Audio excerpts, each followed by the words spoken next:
Romanos capítulo 1, começando com o versículo 18. A ira de Deus se revela do céu contra toda a impiedade e perversão dos homens que detêm a verdade pela injustiça, porquanto o que de Deus se pode conhecer é manifesto entre eles, porque Deus lhes manifestou. Porque desde a criação do mundo os atributos invisíveis de Deus, o seu eterno poder, a sua divindade claramente se reconhecem por meio das coisas que foram criadas.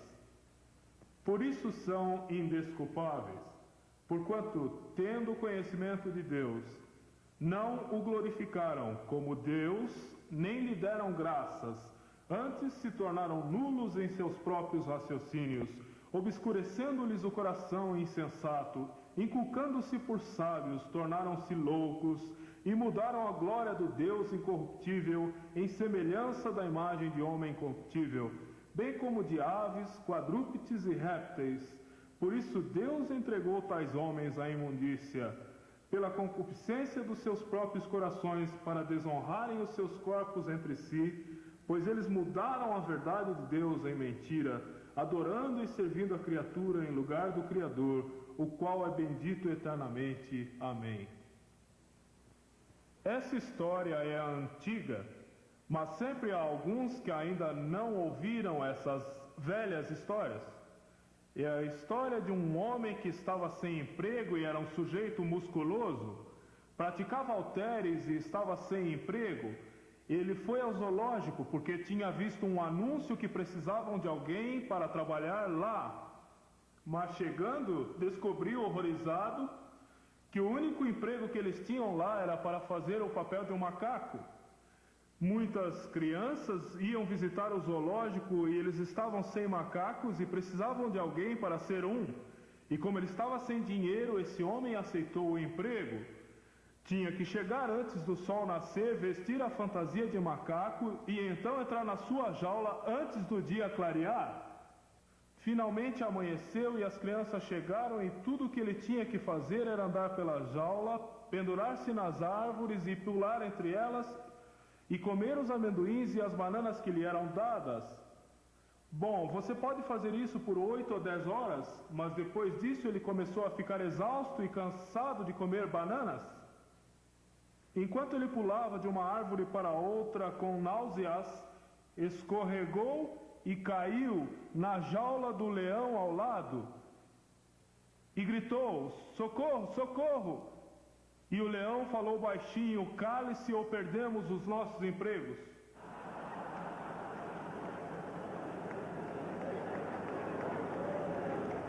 Esta é apenas uma história engraçada e felizmente fictícia, mas a verdade é que o homem joga esse jogo de faz de conta em muitas áreas de sua vida. Ele tenta estabelecer civilizações, mas nem sabe o que é ser civilizado. Ele tenta ser um filósofo quando nem conhece o maior de todos os filósofos. Ele tenta expressar suas percepções artísticas, mas nem conhece o artista mestre. Ele moraliza sobre a vida sem conhecer o autor da lei moral.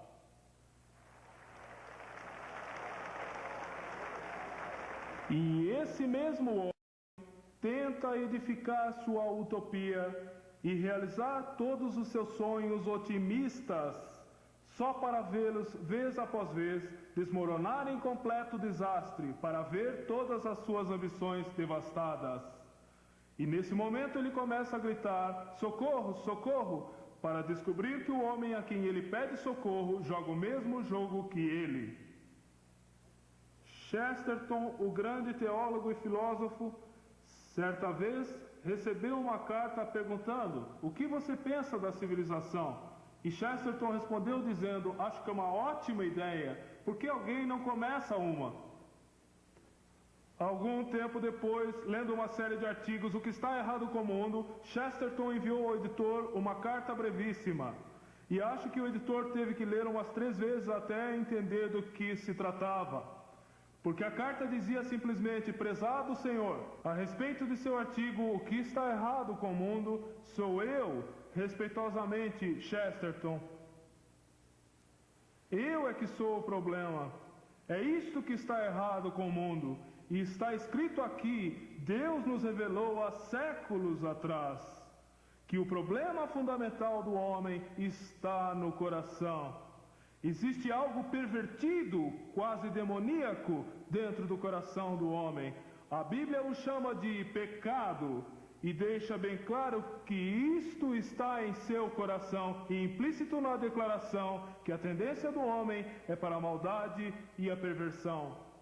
O Dr. John Stott, em um de seus livros, comentou sobre a sociedade civilizada e seus problemas de moral e estabilidade. Ele declara: muitos dos acontecimentos da sociedade civilizada não existiriam se não fosse pelo pecado humano. Uma promessa não é suficiente, precisamos de um contrato. Portas não são suficientes, precisamos fechá-las e trancá-las. Pagamento da passagem não é suficiente, precisamos do bilhete, então é marcado, inspecionado e recolhido. A lei não é suficiente, precisamos da polícia para reforçá-la. Todas essas coisas e muitas outras, às quais nós nos acostumamos e consideramos parte da nossa vida, são resultado do pecado. Não podemos confiar nos outros, precisamos nos proteger uns dos outros. É uma situação desoladora. Enquanto estamos reunidos aqui, há cerca de 40 guerras sendo travadas neste mundo. O sangue de pessoas está sendo derramado em nosso solo. E a verdade é que este século XX tornou-se o século mais sangrento da história.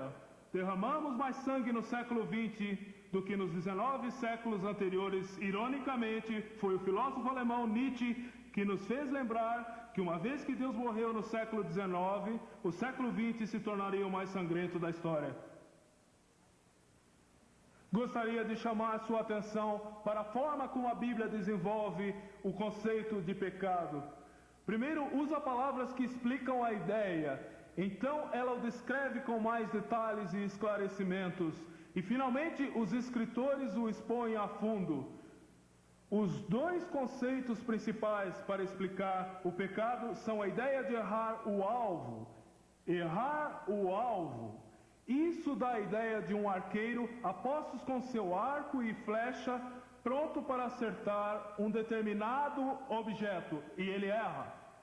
A segunda ideia usada para pecado é de alguém que deliberadamente se desvia em desobediência a algo que sabe estar certo. No Velho Testamento temos o rei Saul, que para mim retrata de forma extraordinária os dois conceitos. Lembram-se de quando Saul estava agitado ao enfrentar os filisteus e estava olhando para 3.000 carruagens e 6.000 cavaleiros e uma hoste de soldados. E lembrem-se que a primeira vez que Saul encontrou Samuel, toda uma tribo de gente estava esperando Samuel chegar para oferecer o sacrifício e declararam que o sacrifício não seria oferecido até que o homem certo Samuel viesse. Foi o primeiro encontro. Samuel disse a Saul que estaria lá para oferecer o sacrifício antes da batalha começar. E Saul estava esperando, nervoso, apavorado, quando de repente ele vê o inimigo se aproximando. E ele ainda não vê Samuel em lugar nenhum. E motivado por uma boa intenção, e reconhecendo então que o sacrifício tinha que ser oferecido a Deus, mantenha isso em mente. Saul nem sequer concebia a ideia de entrar nessa batalha, mas impaciente ele decidiu fazê-lo, em vez de esperar pelo homem que devia fazê-lo, e ele errou o alvo. Muitos anos depois, ele foi disfarçado procurar uma médium, e ao fazer isso, agiu em desobediência direta a uma lei que ele mesmo tinha proclamado e aprovado, desviando-se do que é certo. A chave está nesses dois conceitos. Então temos declarações como a de 1 João 2,16, porque tudo que é no mundo, a concupiscência da carne, a concupiscência dos olhos e a soberba da vida, não procede do Pai, mas procede do mundo. Ele aqui está falando de concupiscência, cobiça e orgulho, mas além disso, uma das melhores apresentações do assunto nos é dada numa exposição descritiva da pena do apóstolo Paulo. Lembre-se também que o livro de Romanos foi instrumento na conversão de Wesley e teve uma poderosa influência na vida de Lutero. É uma tese extraordinária, começando com o conceito da perdição total do homem. Ironicamente, foi enviada à cidade que simbolizava a glória da civilização. Todos sabiam que Roma não foi feita num dia. Era a cidade para a qual convergiam todos os caminhos. Era o grande sonho de todos que um dia pudessem andar pelas ruas de Roma. De fato, o que Meca é para os muçulmanos, o que o rio Ganges é para os hindus, o que Jerusalém é para os judeus, Roma era para o pagão culto.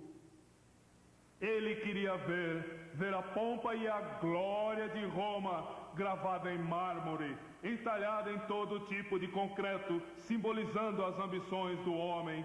Glória aos homens nas alturas, o único digno de culto, ele pensava. Paulo não perdeu tempo de chegar ao centro da questão, lembrando os cristãos em Roma, que enquanto não entendessem o coração do homem, nunca entenderiam a justificação pela fé. Ele os leva através de 4 processos. Primeiro, rejeição. Segundo, separação. Terceiro, condenação. Ou melhor, eu vou recomeçar e repetir tudo de novo. Primeiro, rejeição. Segundo, separação. Terceiro é escravidão. E quarto é condenação. Quero esclarecer que só 2 vezes na minha vida preguei com um manuscrito. Uma vez em 83 e outra em 86. Não sou um pregador de manuscrito. Por favor, não aplaudam, isso não é bom. Rejeição número 1. Como está retratado no livro de Gênesis, tudo começou no jardim do Éden, onde Deus criou o homem com toda a beleza ao redor dele. Todo o encanto do jardim, a quietude das manhãs, a suavidade do entardecer, a profunda espiritualidade que o homem experimentava andando com Deus. E além de tudo isso, Deus também lhe deu companheirismo. E permitam-me dizer isto com toda a reverência, um dos mais sublimes de todos os relacionamentos que o ser humano pode ter está na santidade e grandeza da consumação física no casamento do amor. Deus deu tudo isso ao homem: romance, amor, beleza, estética, o esplendor e, acima de tudo mais, a adoração e a comunhão com Deus. Em vez disso, o homem decidiu no momento rejeitar a Deus e decidiu, em vez de permitir que Deus fosse Deus, tornar-se o seu próprio Deus. É importante enfatizar 2 conceitos nesse ponto aqui. São esses: para o homem, o pecado não é apenas um ato, é uma atitude. O homem não é um pecador porque ele comete um pecado. Ele comete pecado porque já é um pecador. A ofensa não está só na transgressão, mas na intenção. Não apenas na violação da lei, mas na disposição do coração. O Sermão do Monte deixa isso bem claro, e ouçam bem: a luxúria é adultério, mesmo que nunca passe além do olhar de desejo. Sentir ódio é crime, ainda que não haja sangue derramado. Materialismo é concupiscência dos olhos, mesmo que você não seja rico. A razão disso é que a fonte do pecado está no coração e na vontade, não só na ação. Não é verdade que o bêbado muitas vezes se gaba de sua caridade? O homem imoral se congratula que não é um ladrão, e o homem profano se gaba então de nunca mentir. Não admira que a Bíblia diga: enganoso e desesperadamente corrupto é o coração do homem. Desde o rei Saul, que torceu a lei para poder oferecer sacrifícios, e assim apaziguar de algum modo sua própria consciência, até a violação da mulher nos dias de Salomão, que estava disposta a ver um bebê ser morto, protegendo sua própria dignidade. O pecado é dominante. A queda de Adão trouxe o pecado sobre toda a raça. Eu e você somos criaturas caídas hoje. Um filósofo da Argélia, Albert Camus, expressou isso bem em seu livro intitulado O Estranho. Ele fala de um homem condenado que tinha vivido como queria e agora ia ser executado. E logo antes de ser executado, o capelão estava falando com ele e perguntou: você não crê em Deus? O homem disse: não. O capelão então disse: como você sabe que Deus não existe? E o homem respondeu: se ele existe ou não, eu não sei, mas sei disso. Eu realmente não me importo se ele existe ou não. O primeiro passo na queda foi rejeição. O segundo passo na queda é o próprio título desse livro que mencionei, O Estranho. O homem preferiu trocar a glória e a beleza de Deus pela vileza e a disformidade de outras criaturas. Ouçam o que o livro de Abacuque diz. Que aproveita o ídolo visto que um homem o esculpiu, imagem de fundição que ensina mentiras, para que o artífice confie na obra, fazendo ídolos que não podem falar. Ai daquele que diz ao pau, acorda, e a pedra muda desperta. Pode o ídolo ensinar? Eis que está coberto de ouro e prata, mas não há fôlego de vida nele. Mas o Senhor está no seu santo templo, cale-se diante dele toda a terra. Ouça Davi no Salmo 135, ele fala de ídolos cegos, ídolos surdos, ídolos mudos, e então ele faz um pungente comentário. Ele diz que os que prestam culto a ídolos se tornam como eles. Isaías, no capítulo 29, faz uma analogia daqueles que adoram ídolos e dos que se endeusam a si mesmos. Ele diz, são como um homem faminto que foi dormir à noite, e enquanto se virava e jogava durante o sono, ele sonhou que se deliciava num banquete. Ele comeu tudo o que queria comer. Acordando, descobriu desolado que tinha sido um sonho. Abacuque expressa a inutilidade da adoração de ídolos como destituída de verdade. Davi nos lembra que nós nos tornamos como aquilo que adoramos.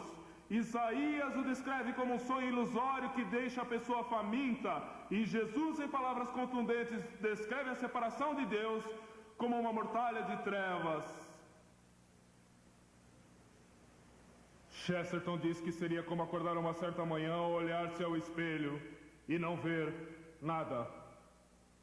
Vejam, senhoras e senhores, quando rejeitamos a Deus, nós nos alienamos dele e nos alienamos de nós mesmos.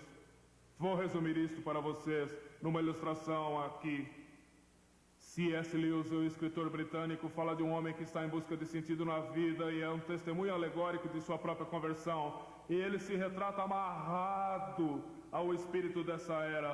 E ele está se deleitando com a comida e a chama pelo seu nome correto, e o racionalista se ri dele e a chama de algo diferente, profano de algo horrível. Então ele fala sobre o leite e o outro o descreve em termos muito feios.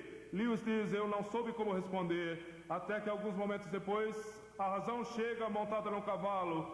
Agora ouçam, a razão chega montada a cavalo e me resgata. E eu saio cavalgando da montanha, e a razão se volta e diz ao espírito desta era, você mente, porque não sabe a diferença entre o que a natureza pretendeu que fosse bom e o que ela pretendeu que fosse lixo. Por favor, entendam, não há nada tão lindo como o bem. Vocês ouviram isso? Não há nada tão lindo como o bem. Não há nada tão feio como o mal. Isso é verdade, isso é real. Na realidade, nada é tão belo como o bem. Na realidade, nada é tão feio como o mal. Mas em nossa imaginação, nós invertemos isso. Fizemos com que o bem se tornasse feio e enfadonho. Fizemos com que o mal se tornasse atraente e cheio de charme. Bem e mal são como polos negativo e positivo de uma corrente elétrica. Se você os inverter, tudo escurece. E é por isso que o homem é um estranho para si mesmo hoje.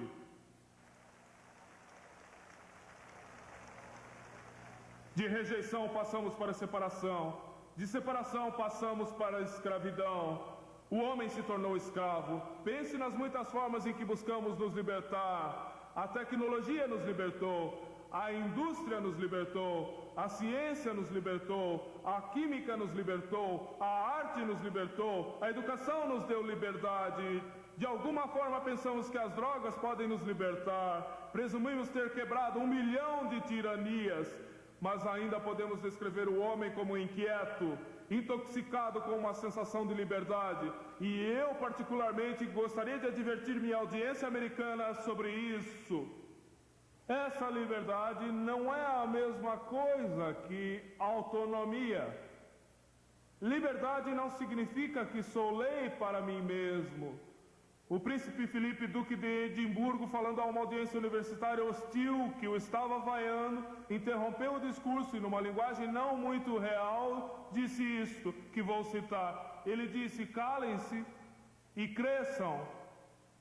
Ele disse que você pode destruir a liberdade quando abusa dela, assim como suprimindo-a. Ouviram? Você pode destruir a liberdade quando abusa dela, igualmente suprimindo-a, ou quando torna ilegal ser livre. Foi exatamente o que o homem fez. Sabiam disso? Tentando ser razoável, o homem se tornou irracional. Tentando se endeusar, desfigurou a si mesmo. Tentando se libertar, ele se tornou um escravo. E como Alexandre o Grande, ele conquistou o mundo à sua volta, mas não conquistou a si mesmo. A ciência hoje nos deu recursos aperfeiçoados. Ouçam, a ciência hoje nos deu recursos aperfeiçoados para alcançarmos alguns de nossos alvos malditos. Não é assim em toda a ciência, nem todos os meios. Não leve isso a um extremo, mas é verdade que muito da nossa tecnologia só nos tornou mais sofisticados em nossa maldade.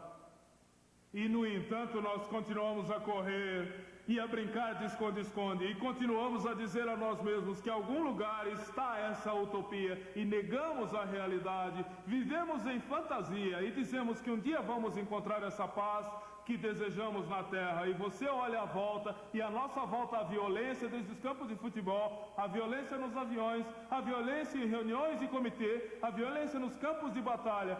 Ainda estamos lutando, negando a realidade e recusando aceitar o fato inegável que Deus já diagnosticou o problema, mas apenas vemos a nós mesmos. O pior do pecado se manifesta não na guerra ou na dor ou desfiguramentos físicos, mas nas faculdades despojadas, nos amores indignos, nos ideais deturpados, no brutalizado e escravizado espírito.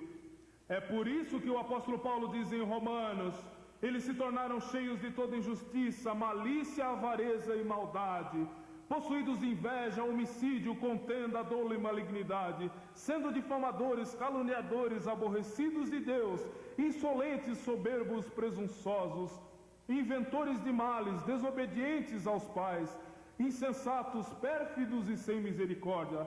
Ora, conhecendo eles a sentença de Deus de que são passíveis de morte os que tais coisas praticam, não somente as fazem, mas também aprovam os que assim procedem. A Bíblia deixa bem claro que o homem está condenado eternamente. Vou mencionar rapidamente alguns textos e seria bom se tomasse nota. Mateus 18:8, Mateus 25:41 e 46, Marcos 3:29, 2 Tessalonicenses 1:9, Hebreus 6:2 e Judas 7. Mateus 18:8, 25:41 e 46, Marcos 3:29, 2 Tessalonicenses 1:9, Hebreus 6:2, Judas 7. Rod, em sua teologia, diz que não há palavra mais enfática para eterno do que a usada para o inferno no Novo Testamento. Leon Morris diz que se refere a uma era que nunca iria findar. Najit Fernando, em seu extraordinário livro Um Retorno Universal, nos lembra que a mesma palavra é usada 64 vezes para definir a eternidade do céu. Não é razoável deduzir que nas 7 vezes que é usada em relação à eternidade do inferno, também está falando de um período sem fim, separação real e física de Deus. A história de Lázaro e o homem rico. Quando o homem rico clamou a Deus e pediu que mandasse Lázaro para molhar sua língua, Deus disse: não, a separação é final. Então, por favor, vá contar aos meus 5 irmãos sobre isso. Deus disse: ele já tem Moisés e os profetas. Com isso, a palavra de Deus deixa bem claro que há um grande abismo e não existe forma de modificar isso. Depois que estivermos na eternidade, a decisão é final. Deixe-me encerrar minha mensagem de hoje. Isto é profundo. Quando o Dr. Graham me pediu para falar sobre esse tema, eu não tinha certeza. Meu amado irmão, se estava qualificado. É uma das verdades mais solenes de toda a palavra de Deus. E eu me lembrei, enquanto orava e estudava isso, de que Robert Daley disse uma vez. Ele disse: não há outra pessoa no mundo que eu gostaria de ouvir pregar sobre o inferno a não ser Moody. Porque eu nunca ouvi Moody pregar sobre isso sem ter que parar no meio para chorar. Charlie Piste, um criminoso britânico de Leeds, no dia em que estava sendo levado para sua execução, ouviu um capelão lendo a Bíblia E quando percebeu que ele estava lendo sobre o céu e o inferno, ele olhou para o pregador e disse: Senhor, se eu cresce no que está dizendo que crê sobre o inferno, eu me arrastaria pela Inglaterra toda de joelhos, achando que valia a pena para salvar uma alma do inferno, do qual o Senhor fala com tal leviandade. Irmãos, como Paulo diz, ele agonizava em sua alma. O inferno não é a escolha de Deus, é a escolha do homem que quer rejeitar Deus. Mas assim como o inferno fala de trevas e separação e alienação e condenação, quero lembrar-lhes que ao lado desse tema triste e mórbido, temos a gloriosa luz do nosso Senhor Jesus Cristo. A primeira vez em que Mateus e Lucas usaram a palavra trevas, eles a usaram em oposição a Jesus como a luz, que brilha sobre aqueles que estão em trevas. E o que eu quero dizer agora, encerrando, é que você e eu temos o privilégio de ir ao mundo contando que eles não precisam ter a sua escolha, podem ter a escolha de Deus. Minha última página, e eu gostaria de ler para vocês, ouçam com atenção. O homem não é apenas imoral, ele está perdido e morto. Se o homem está perdido em culpa, o que eu lhes dei hoje foram más novas, mas sim em pecado.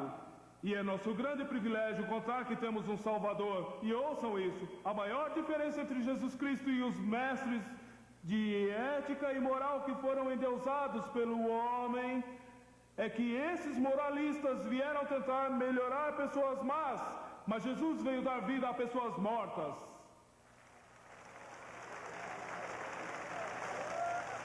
Leste, oeste, norte ou sul, antigo ou moderno, o problema é o mesmo e a solução é a mesma. Uma vez que entendemos a hediondez do pecado, teremos uma profunda e eterna gratidão a Deus. Eu tinha 17 anos e tentaram suicídio em Delhi.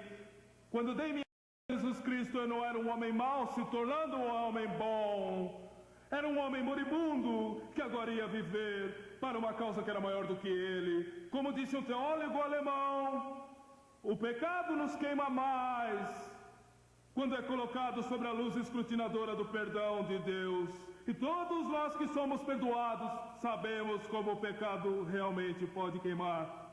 Por isso tem tanto sentido o que Isaac Watts disse: por mim sangrou meu Salvador, por mim morreu o meu Senhor. Como pôde dar sua vida por esse miserável pecador? Foi por crimes que cometi que ele sofreu sobre aquela cruz. Ou graça maravilhosa e amor que não tem limites.